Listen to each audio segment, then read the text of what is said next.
rukudan turganimizdan keyin samiallohu liman hamidah degandan keyin hammamiz robbana lakal hamd yoki robbana va lakal hamd deymiz.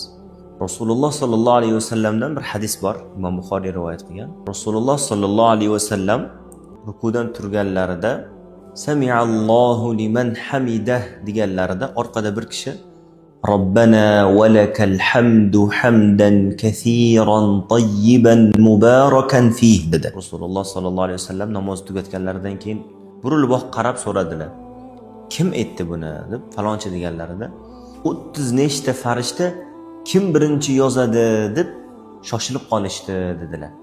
Shu zikrni yodlab olishimiz kerak. Rukudan turganimizda robbana va lakal hamdu hamdan kathiran tayyiban mubarakan fih yaqinlaringizga o'rgatib qo'ying.